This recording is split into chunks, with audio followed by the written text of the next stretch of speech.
Whoa. Whoa. Whoa. Tap in with your kinfolk, you building a knot. Got the keys to the city when the city is locked. Open your mind, you can see the culture defined. Through the music and lifestyle, get deep in the lines. Seeking you find, we just want our people to shine. On that platform, you can rewind. This is bigger than some content, you can decide. That the keys to the city podcast is a vibe. Tap in.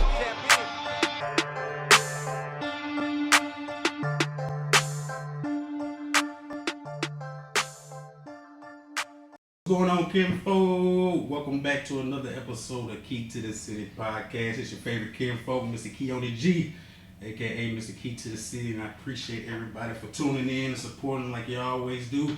Whether it's liking, sharing, commenting, whatever, telling your mom and them about us, whatever you do to spread the word for the podcast, we sure enough appreciate you, and we don't take it for granted. And just like with all the other episodes, we're gonna continue to hit you in the head with quality content and quality guests. And this episode is no different. We're back with the Mississippi NAACP. You know, I feel very important every time they reach out to me. That makes me feel like I'm doing something right. Little old me. But today we're going to be highlighting Advocacy Day at the Mississippi State Capitol. That's going down Tuesday, February 27th from 10 a.m. to 4 p.m. That's going to be held at the Stringer Grand Lodge here at 1072 J.R. Lynch Street in Jackson. So we're going to find out more information about that event and kind of get the word out, because we need more millennials, more of my generation to get out there and support. You know, sometimes when y'all think of NAACP, you think of the old school days and marching and pounding the pavement with your grandma and them. Now it's time for us to take over and carry that torch. So today we got a couple of guests that's going to share more information about Advocacy Day with us. We have Courtney, who's the Advocacy Day coordinator, and my guy Marcus Williams, who's the political action chair for Mississippi State Conference. So without further ado, ladies and gentlemen, Kinfollllk, welcome to the city, Mr. Marcus Williams and Miss Courtney Body. How y'all doing today? Doing good. Happy to be here. Absolutely. Appreciate you having us, County. Appreciate it. Taking time out your day. How your day been going so far? It's been going well. It's going well. And was I on schedule today to take up some of your time, or they threw it on you last minute? Of course you were on schedule. Of course.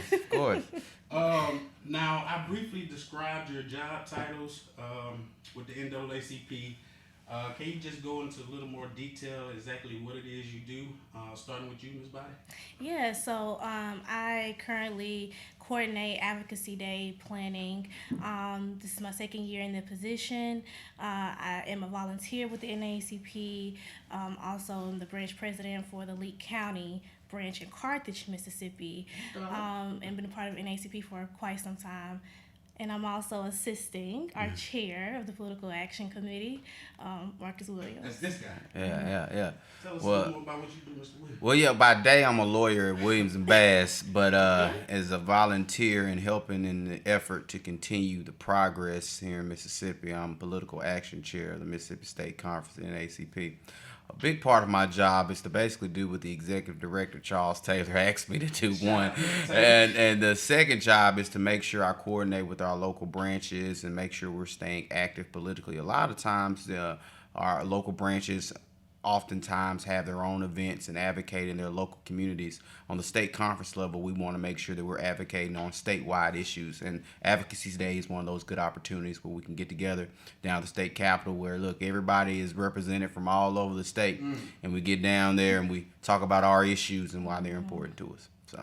Dope, love it, and we need more of it. We spoke off the record, and I mentioned that I spoke with Mr. Taylor a while back for the state conference. He was able to shed more light on just the Mississippi NAACP itself. And, you know, he dropped some gems on me that I wasn't aware of.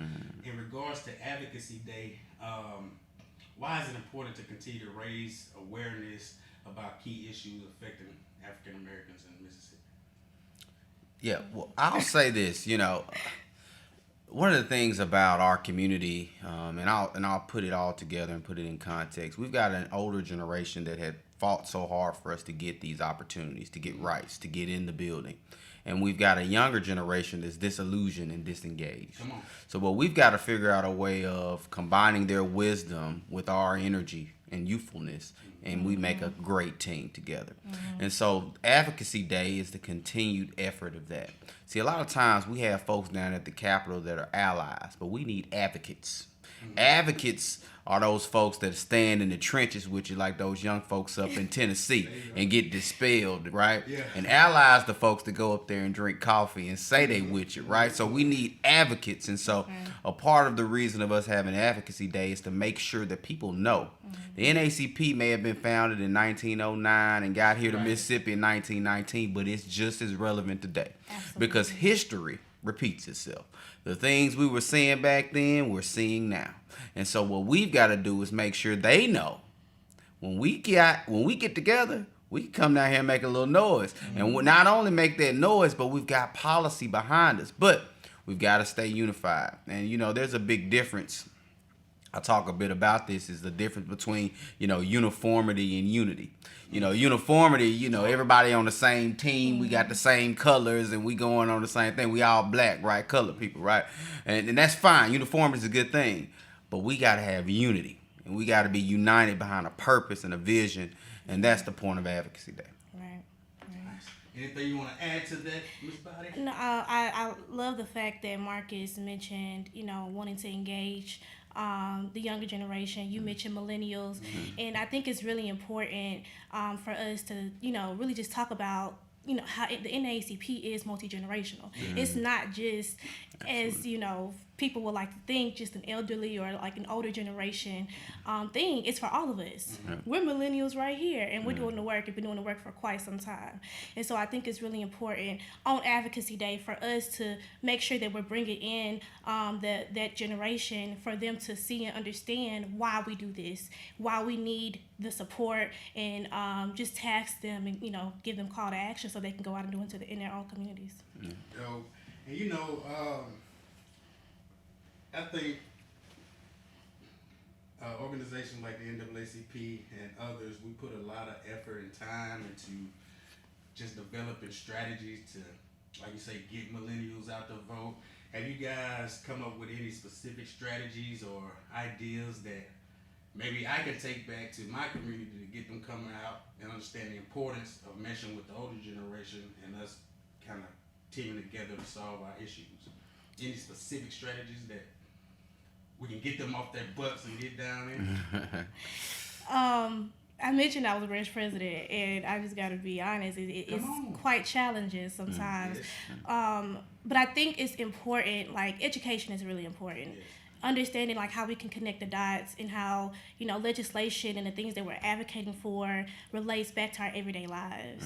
You know, like, one of the big policy issues right now is like Medicaid expansion. That affects all of us. I'm from rural Mississippi. I'm from the country. Okay? And, you Not know. the country. The country. Country like Simpson County, like the Delta. Like Simpson County. Maybe a little in between. But, you know, we've had hospital closings in rural areas. That affects us. If you have to travel over an hour or so just so you can get medical attention, that's scary. And so I think it's important for us to figure out ways to connect the dots so that people understand why we need them, because we are the next generation. I mean, it's happening right now before our eyes. Right. Yeah.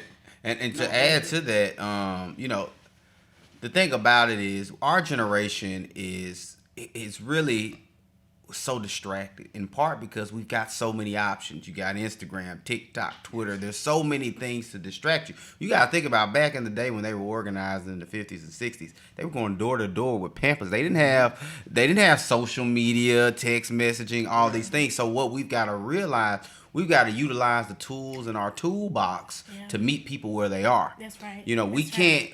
The traditional methods still work, of meeting people where they are, going to folks and letting them know, look, this is what's important. And, you know, it's when you vote, when people tell you to vote, you know, and they tell you vote because, you know, people die for this right to vote, that is so true and so important. People know that. But also, we've got to make people understand that your voting has a direct correlation to these things that Courtney just talked about. Your hospitals, your jobs, your insurance, your roads, everything connects. It's a correlation. And when you talk about economic mobility, you talk about opportunities in our communities, the voting is directly tied to that. Now, folks get disillusioned because they've been voting years and years and years and nothing changes, but that don't mean you stop. That means you got to hold folks accountable. That's why Advocacy Day is important. Holding folks accountable, saying, look now, we brought you up here. Now what you doing? You going to dinner and you drinking coffee, or you getting stuff done? You know, that's what we've got to do. We've got to get people engaged and give people opportunities to serve. Right. Give people say, look, this is where you can come in, because sometimes people have unrealistic expectations on what they can do and what they can't do. Nah, look, we're going to give you a manageable task. Yeah. Get involved. Let meet folks where they are, and we'll start to see the results and more engaged folks. So. Man, I agree with that. I feel like it's easy to mobilize people when you have a presidential election. Yeah, absolutely. But we overlook the importance of our local elections and how vital they are to our everyday living. Because most people say, well, I always voted and president done nothing for me, or it never affected my life. But your local elections do tremendously. Yeah, and in Mississippi, we have an election every year. Some states, most states, they don't have an election every year. We have one every single year. And so mobilization is literally 365. We have to make sure that we are in the communities talking to people 24/7. We don't get a break because we don't have a moment where we have an off election cycle. We're always in an election cycle. And I do agree with you that we have to make sure that we are voting in our local elections, because that does effectively tie into what we are, faced with every day. But when we think about voting, in Mississippi, we have some very, very outdated practices, policies. They have things in place that make it very hard for people to vote. We have very restrictive voting laws in Mississippi. We don't have absentee ballots. So we have absentee voting, but it's like we don't have no excuse absentee voting. You have to have an excuse in order to vote true absentee. Early voting. Right, so we don't have a true early voting process in Mississippi. We don't have online voter registration. You have to register to vote 30 days prior to the election. If you don't make that deadline, you cannot vote in that election. You have to wait till you meet. So right now, if you miss the deadline for the primary election in March, you got to wait to the general election. Yep. And if you miss that, then you didn't get a chance to vote in the 2024 elections. You have to make it, vote the next cycle. And so that is very ridiculous, right? It's absurd. We should be doing everything we can to make sure people can vote, have more opportunities. Instead, we're making it more prohibitive. It's really absurd. And we know that these practices are put in place purposely, because they want to keep us from the ballot box. We could talk about feeling disenfranchisement. It's very hard for people who have one of the 22 disenfranchising crimes to have their voting rights restored. It's ridiculous in Mississippi, and so that's what we're up against every single year. And then we have our sessions. It's most times our legislative sessions, January to April, or right before, like right in the beginning of May maybe, and all of our voting right laws, like the progressive ones, they die. I mean, the legislation, it dies. So we are in a constant fight for our lives, and I think it's very important that we similar to redlining, doing everything possible to marginalize. And the thing about it, sometimes when we talk about these issues, it becomes gloomy because we're talking about the problems. But the truth is, you gotta highlight it to motivate folks. But just recognize there are solutions to these problems. But we've got to come together and hold folks accountable and get together and organize and mobilize and verbalize our issues so that folks know we want to get these things solved. Because it's easy to identify a problem, but it takes a lot of hard work to get the solution implemented. Think how long it took us to get that flag down. You see what I'm saying? This took years and years of hard work, dedication, and fighting, and getting a coordinated effort together. So Yeah. good things don't happen fast. You know, to achieve greatness, it takes time, and sometimes folks get impatient. They like, man, we've been doing this for so long, we ain't seen no results, but we can't give up. You know? And I think another point too is investment. So when we think about like the NAACP and we think about all of like our partners and the people that's on the ground, the organizations that's on the ground trying to do the work, we have to have the investment in order to do the work. So that, you know, it takes a lot for stuff like this for us to move the needle. But as Marcus mentioned, it is power in number as well. So for it, you know, events like Advocacy Day, when we come together and we show them that we are united and we're united front, they see that. Dope. I love that you all mentioned that attending Advocacy Day is a way to hold leaders accountable.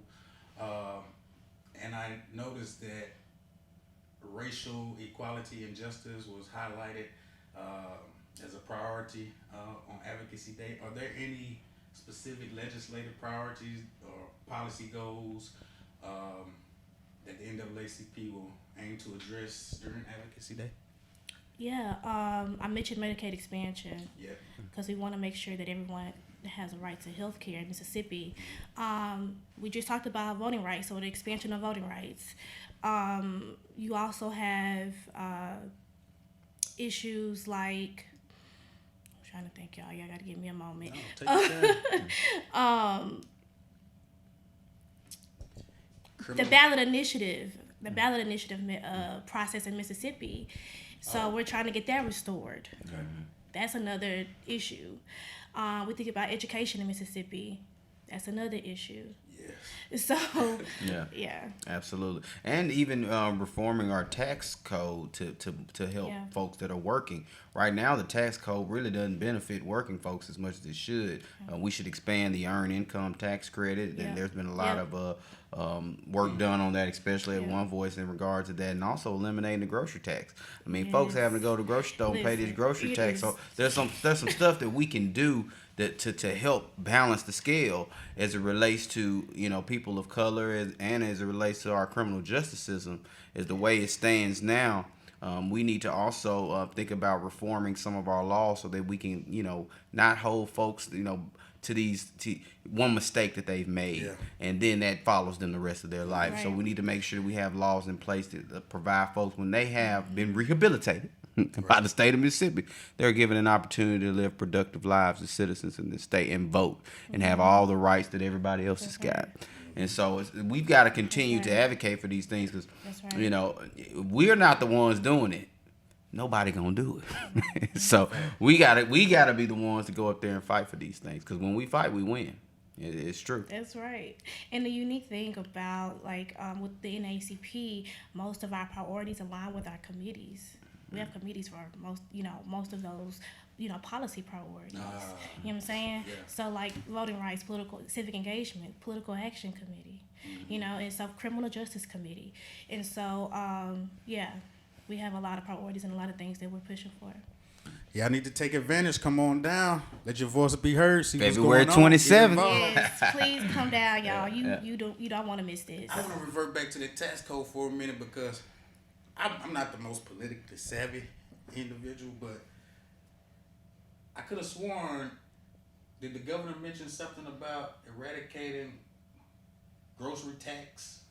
Well, it was a campaign topic. The Democratic candidate for governor wanted to eliminate. The current Republican governor, Tay Reeves, is not for eliminating the grocery tax. He's for eliminating the income tax. And so you got to understand the difference between taxes. Okay, there's the income tax is based upon your income. So the more you make, the more you pay, right? Up to a certain point. Whereas the grocery tax, you can make $0, all of us paying the same percentage. So there's different types of tax. So it means if I make $20,000 when I buy some eggs, I'm paying the same grocery tax as the millionaire. Yeah. So we've got to figure out ways that help benefit working folks, individuals who have lower incomes, to be able to have more money in their pocket so they can save for the next generation. Because at the end of the day, in Mississippi particularly, colored folks, you know, it's like you getting in the game and you're down 100 points. You know, we trying to catch up, but we still doing layups. We got to be able to shoot some threes, you know. So help us out, you know. But the refs calling bad calls. It's nothing's going our way in the game, but we still down. I like that analogy. But we gonna keep fighting because we want to win the game. That's right. And we just want a fair right. chance to win the game. Mm-hmm. Okay. Love that. Love that. Which one would you be for? The income tax or the grocery tax? Well, I want to eliminate the grocery tax. That's my opinion. I've been advocating for that. But also, the income tax reform has had some benefits for working class folks. But my only concern is if we eliminate the income tax, given that that's about a third of the revenue. See, what happens is the government can only operate on the revenue it gets. So if we eliminate that revenue from the income tax, where the rest of that money gonna come from? We don't have it. So that means we have to eliminate government programs, government services. Less can go to education. Less can go to healthcare. So my concern with eliminating the income tax is we eliminate revenue or eliminate opportunities to give folks better services and better opportunities. Because there's some stuff the government should do. You ought to have some clean water, some good roads, and, you know, basic things. And we take all the money from the government where we can't provide folks with these basic services. That's when the problem comes in. So. I'm listening. Amen. And Marcus right now. Key to the City podcast. We are here with Marcus Williams and Courtney Body of the Mississippi NAACP. So, in addition to attending Advocacy Day, what are some other ways that young people, young adults, can get involved with Mississippi NAACP? So the Mississippi NAACP also have a youth and college component. So if you are a college student or if you're, you know, youth, and regardless of your age, you can get involved with the youth in college, which is also associated with the state conference NAACP. We, you know, always have activities going on. You can follow us on social media. I'm sure it'll be linked somewhere. And you can always sign up to be a volunteer if you want to learn more information before you decide that you want to join. Is there a fee to attend Advocacy Day?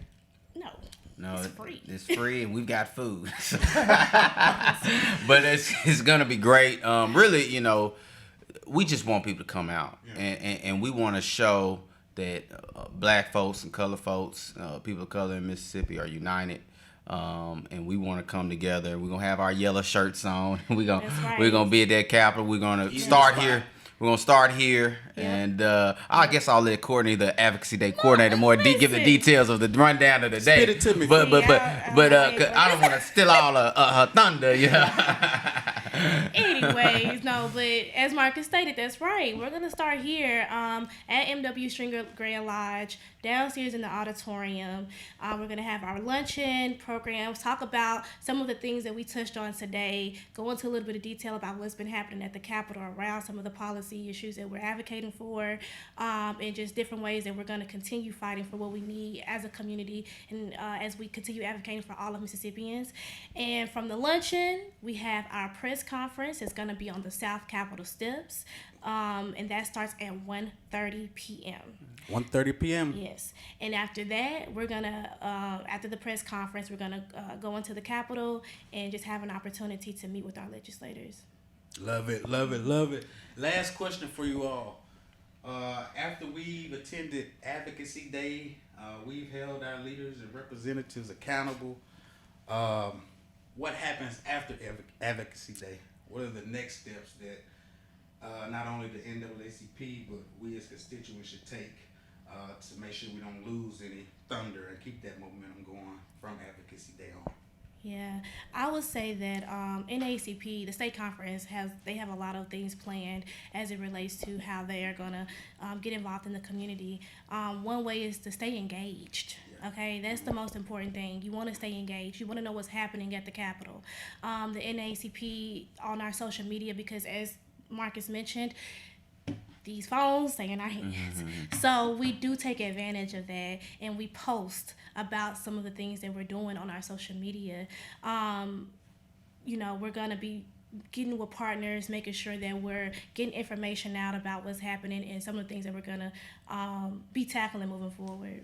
Yeah, and continue the work. You know, the good thing about days like Advocacy Day is it gets people united in one thing. But the real work, is the follow up, right? And so we've got to follow the bills, track the bills, call our legislators. So we've got a member in 74 counties in Mississippi, okay, out of the 82. I ain't gonna tell you where we ain't at. but so we got folks all over the state. So that means we need people in their local communities calling their legislators. We need to be following the bills. We've got to continue to get our messaging out and our advocating for our positions out. And so that's what we're going to be continuing to work. But Advocacy Day is the sort of like uniting part. Is like now we keep going, you know, and it's a process. But progress is going to happen through the process. So I love that idea of picking up those phones and getting in contact with your legislature, because we hear y'all moaning and groaning all day on social media. Let somebody hear it. Ring that phone, man. Ring that phone. And you can email them too. Email them, blow them up. Send one-word emails each until you got everything. Till they get tired of you, they gotta respond. And people can register by going to Eventbrite? Yes, so we do have an Eventbrite link. It is public. Unfortunately, I do not know the URL. It will be posted on this video. Okay, perfect. They gonna know. Yes, that's all that matters. As long as y'all have it, I'm good. But yes, you can go to the Eventbrite. You can register. And say, for instance, you don't have a chance to register. It's okay. Please still come. Pull up. Okay. Again, Advocacy Day at the Mississippi State Capitol, going down Tuesday, February 27th, 2024, from 10 a.m. to 4 p.m. That will be held at the M.W. Stringer Grand Lodge, 1072 J.R. Lynch Street, Jackson, Mississippi. Y'all come on down, show your support, advocate, and let your voices be heard. Hold your people accountable. I want to thank our guests again, the Advocacy Day Coordinator, Ms. Courtney Body, our Political Action Chair. That's that PAC I be hearing. See, I learn something every day. For the Mississippi State Conference, Mr. Marcus Williams. We appreciate you, King and Queen, for joining us. And we definitely thank you for trusting Key to the City to get the word out. We thank you. Thank we appreciate you for having us. Yeah, we appreciate the Key to the City. Yes, absolutely. And we hope to be back. Oh, for sure. I'm locked in with Mississippi NAACP. Well, this has been another episode of Key to the City podcast. Y'all stay loved, stay peaced up, stay blessed, and we'll see y'all next week. I'm Mr. Key to the City. She's Courtney Body. He's Marcus Williams. Peace, love, blessings. We out. Appreciate you. Thank you.